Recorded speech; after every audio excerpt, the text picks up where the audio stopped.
Dear students, welcome to Saraswati classes.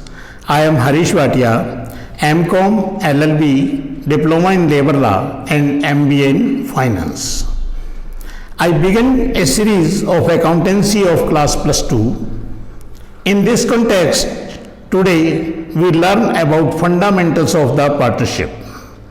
I request you, please watch this video till end, and if you like this video, please like and subscribe this channel must. Thank you.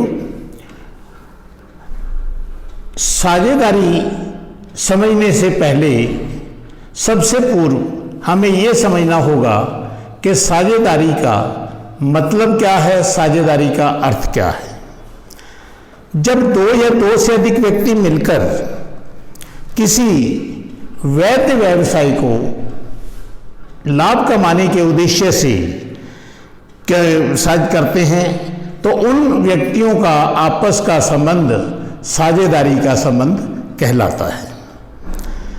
भारतीय साझेदारी अधिनियम 1932 साझेदारी को संचालित करने के नियमों के लिए सबसे उपयुक्त और अच्छा अधिनियम है। भारतीय साझेदारी अधिनियम 1932 लागू होने से पूर्व साझेदारी के लिए कोई अलग से कानून नहीं था। संविधान अधिनियम 1861 के अंतर्गत कुछ नियमों को इसमें रखा गया था।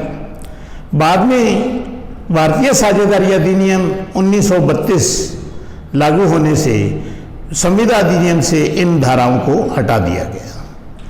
भारतीय साझेदारी अधिनियम 1932 की धारा 4 के अंतर्गत साझेदारी की जो परिभाषा दी गई है वह इस प्रकार से है। साझेदारी उन व्यक्तियों के मध्य संबंध दर्शाता है जो मिलकर लाभ कमाने के उद्देश्य से किसी वैध व्यापार को संचालित करते हैं। यह व्यापार उनमें से किसी एक द्वारा या सभी द्वारा संचालित किया जाता है। इस प्रकार से साझेदारी और साझेदारी फर्म दोनों अलग अलग होते हुए भी एक हैं, लेकिन साझेदारों द्वारा किए गए जो कार्य हैं वो फर्म के द्वारा किए गए कार्य माने जाएंगे। किसी एक साझेदार द्वारा किया गया कार्य भी सभी साझेदारों द्वारा किया गया कार्य माना जाएगा। साझेदारी के अंदर जो व्यक्ति की जिम्मेवारी होती है वो अनलिमिटेड होती है, असीमित होती है। असीमित जिम्मेवारी हो इस प्रकार से कि अगर कल को व्यापार में किसी प्रकार से नुकसान हो जाए, हानि उठानी पड़े, तो साझेदार व्यक्तिगत एवं सामूहिक रूप से दोनों प्रकार से जिम्मेवार होता है।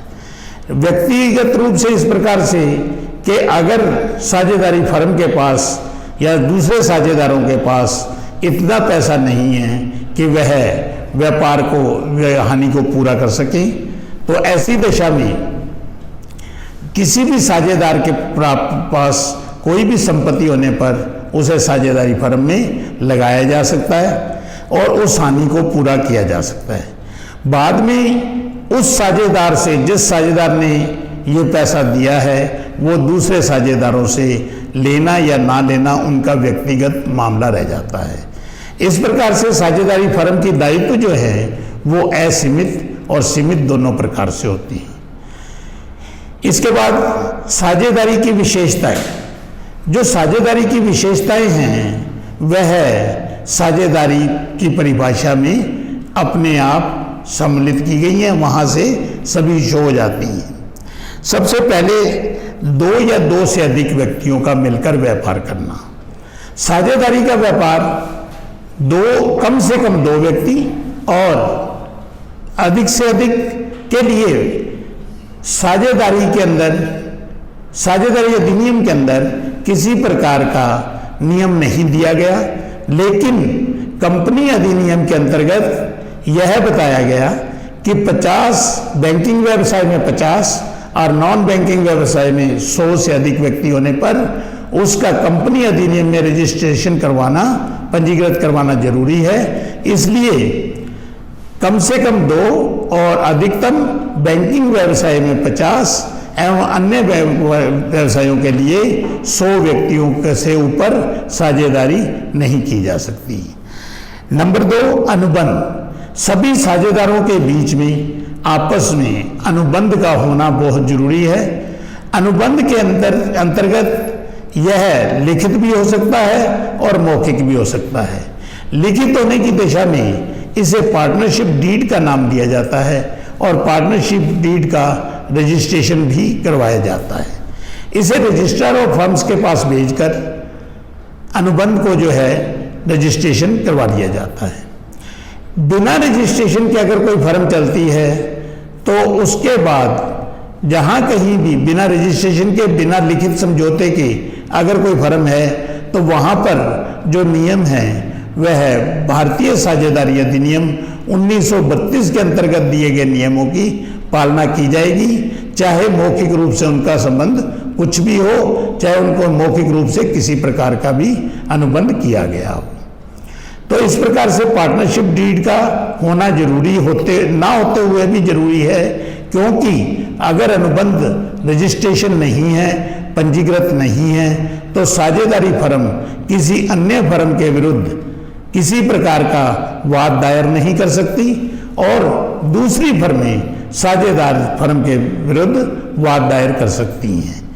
इसलिए साझेदारी फर्म का अनुबंध भी रजिस्ट्रेशन जो है पंजीकृत होना जरूरी है। इसके अतिरिक्त पंजीकृत एक ऐसा दस्तावेज है जो उनके बीच में लिखित समझौते को दर्शाता है और किसी प्रकार का भी विवाद होने पर वह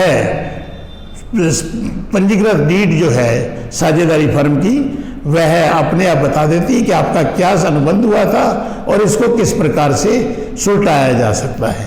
तो विवाद सुलझाने के लिए पंजीकृत करवाया जाना और लिखित होना जरूरी है। नंबर 3, वैध व्यवसाय। किसी भी व्यवसाय को अगर वैध है तो उसके लिए साझेदारी की जा सकती है। अवैध व्यवसाय के लिए साझेदारी नहीं की जा सकती। उदाहरण के तौर पर 4 व्यक्ति मिलकर किसी शराब के ठेके का 1 साल के लिए अनुबंध करते हैं। 1 साल के बाद 1 साल तक वह सरकार से आज्ञापित है, इसलिए वो 1 साल तक वैध व्यवसाय है। 1 साल के बाद अगर उनको नई परमिशन नहीं मिलती तो व्यवसाय उनका अवैध हो जाता है, तो वहां वो साझेदारी नहीं कर सकते। साझेदारी सीमित समय के लिए भी हो सकती है, सीमित काम के लिए भी हो सकती है, लेकिन सीमित समय के लिए या सीमित कार्य के लिए जब साझेदारी की जाती है तो उसे संयुक्त ज्वाइंट वेंचर के नाम से जाना जाता है, लेकिन उसके ऊपर भी साझेदारी अधिनियम के नियम जो है वो लागू होते हैं। चौथा, लाभ बांटना। सभी साझेदारों का उद्देश्य है आपस में व्यवसाय करना और व्यवसाय भी लाभ बांटने के उद्देश्य से किया जाना होता है। अगर कोई व्यवसाय या कोई व्यापार बिना किसी लाभ आने के किया जाता है तो वह साझेदारी नहीं कहलाएगी। उदाहरण के तौर पे एक दुकान चलाना साझेदारी है, लेकिन गौओं की सेवा करने के लिए गौशाला चलाना ये साझेदारी नहीं है। यदि कुछ व्यक्ति मिलकर ये प्रण करते हैं कि हम मिलकर एक गौशाला बनाएंगे और गौओं की सेवा करेंगे, इसका जो भी हानि होगी, जो खर्चा होगा, वो सारे बराबर में आपस में बांटेंगे या निश्चित अनुपात में बांटेंगे, तो ऐसी स्थिति के अंदर जो है वो गौशाला का व्यवसाय उनका व्यवसाय नहीं है, वो सेवा का कार्य है, इसलिए साझेदारी नहीं कहला सकती। वहाँ साझेदारी अधिनियम 1932 के नियम लागू नहीं होंगे। लेकिन दुकान चलाने के लिए उनके जो अनुबंध हैं, उनके जो साझेदारी के बीच के संबंध हैं, वो लागू होंगे और भारतीय साझेदारी अधिनियम 1932 पूरी तरह से इस पर लागू होगा। नंबर 5, व्यवसाय किसी एक व्यक्ति द्वारा या सभी व्यक्तियों द्वारा संचालित किया जाना। जो साझेदारी का व्यवसाय है वो किसी एक व्यक्ति द्वारा भी चलाया जा सकता है और सभी साझेदारों के द्वारा भी चलाया जा सकता है। उदाहरण के तौर पे एक व्यक्ति के पास पैसा है लेकिन उसके पास समय नहीं है, वो पैसा लगा सकता है, तो दूसरे व्यक्ति के पास पैसा नहीं है, वो समय लगा सकता है, तो वो दूसरा व्यक्ति व्यवसाय कर सकता है। अब ये चाहे तो ये दोनों व्यापारी व्यापार कर सकते हैं, या एक एक्टिंग पार्टनर होगा और दूसरा स्लीपिंग पार्टनर होगा, जो व्यवसाय में भाग नहीं लेगा लेकिन पूंजी लगाएगा और लाभ में हिस्सा लेगा। अब आता है लाभ में हिस्सा किस प्रकार से लिया जाएगा। लाभ में हिस्सा दो प्रकार से लिया जाएगा। यदि उनके बीच में आपस में लिखित में समझौता है तो लिखित समझौते के अनुसार निश्चित अनुपात में जो लाभ है वो लाभ हानि बांटा जाएगा। अगर लिखित समझौता नहीं है तो साझेदारी अधिनियम 1932 के अंतर्गत सभी जो व्यवसायी हैं, सभी साझेदार सभी लाभ और हानियों को इक्वल समान रूप से पाने के और देने के अधिकारी होंगे। इस प्रकार से साझेदारी की विशेषताएं और साझेदारी का अर्थ आपने जाना। अब हम आगे चर्चा करते हैं। बीच में हमने चर्चा की थी कि अनुबंध, जो उन लोगों के बीच में अनुबंध होगा उसे पार्टनरशिप डीड कहा जाएगा। पार्टनरशिप डीड के अंदर सबसे पहली चीज फर्म का नाम क्या होगा, नंबर 2 उसके पार्टनर कितने होंगे, साझेदार कितने होंगे, उनके नाम क्या होंगे, उनके पते क्या होंगे, उसके बाद उनकी पूंजी का अनुपात क्या होगा, पूंजी के ऊपर ब्याज दिया जाएगा या नहीं दिया जाएगा, यदि कोई साझेदार फर्म को ऋण देगा तो ऋण के ऊपर ब्याज दिया जाएगा या नहीं दिया जाएगा, कोई साझेदार फर्म से ड्राविंग्स करता है, विड्रा करता है, तो वो कितनी राशि तक विड्रा कर सकेगा, इसकी लिमिट भी उसमें लिखी होगी।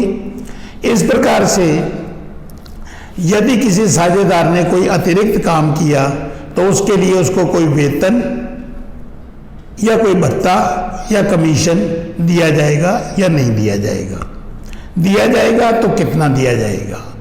अगर ये चीज नहीं दी गई होगी तो साझेदारी अधिनियम 1932 के अंतर्गत वह किसी प्रकार से पूंजी के ऊपर ब्याज, ऋण के ऊपर 6% से अधिक ब्याज नहीं ले पाएगा, बाकी किसी चीज के ऊपर ब्याज या निश्चित अनुपात में लाभ नहीं ले पाएगा। लाभ की दर सामान्य होगी और समान होगी। इस तरीके से जो भी उनके बीच में तय होगा वो सारा पार्टनरशिप डीड के बीच में लिख लिया जाएगा और उसे पंजीकृत करवा लिया जाएगा।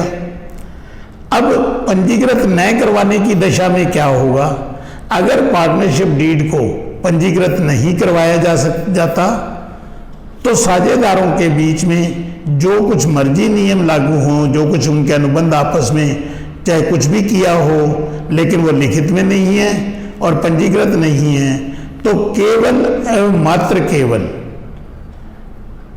मात्र जो ऋण फर्म को दिया जाएगा साझेदार द्वारा उस पर 6% प्रति वर्ष की दर से ब्याज दिया जा सकेगा। इसके अलावा किसी प्रकार का पूंजी के ऊपर ब्याज, वेतन, कमीशन या कुछ भी अतिरिक्त जो है उसको नहीं दिया जाएगा और लाभ अनुपात जो है वो एक समान होगा, सभी में समान अनुपात में लाभ बांटा जाएगा। इसके बाद पार्टनरशिप डीड के बाद जब पार्टनरशिप डीड की बात हम करते हैं तो हमें यह देखना होगा कि ये पार्टनरशिप डीड साझेदारी संलेख क्या है। साझेदारी संलेख एक ऐसा दस्तावेज है जो साझेदारों के कर्तव्य और अधिकारों को दर्शाता है। जहां अधिकार होते हैं वहां कर्तव्य जरूर होते हैं। तो साझेदारों के कर्तव्य क्या है और अधिकार क्या है वो इस साझेदारी संलेख से स्पष्ट हो जाते हैं। फिर भी साझेदारों के आपस में जो संबंध हैं उनके अधिकार क्या बताते हैं। सबसे पहला अधिकार कि किसी भी साझेदार को फर्म के संचालन में भाग लेने से रोका नहीं जा सकता। नंबर 2, किसी भी साझेदार को फर्म के लेखे देखने का पूर्ण अधिकार होगा। नंबर 3, अगर कोई साझेदार फर्म जैसे कार्य से कोई अतिरिक्त लाभ कहीं से भी कमाता है तो उसे साझेदारी फर्म को देने का उसका अधिकार होगा। कहने का तात्पर्य यह है कि साझेदार साझेदारी फर्म के द्वारा किए जाने वाले कार्य को अतिरिक्त रूप से नहीं कर सकता। उदाहरण के तौर पे हम ये लेते हैं कि एक व्यापारी 3 व्यवसायी साझेदार मिलकर एक फर्म बनाते हैं और उनका उद्देश्य है चीनी का व्यापार करना है, और एक साझेदार फर्म के अतिरिक्त कहीं से 100 क्विंटल चीनी खरीद कर बेच देता है, तो वहां से उसको जो लाभ होगा वो लाभ उसे व्यवसाय को देना होगा। लेकिन अगर उसे कोई हानि होती है तो वो उस अकेले को उठानी पड़ेगी, कारण कि उसके द्वारा किया गया कार्य व्यापार का कार्य नहीं था, लेकिन उसने फर्म से ये चीज छुपाते हुए व्यवसाय किया है, इसलिए उसको जो किए गए कार्य हैं उसके लिए हानि का वो अकेला जिम्मेवार होगा और लाभ में सभी साझेदार उसके साथ हिस्सेदार होंगे। आज के लिए इतना ही।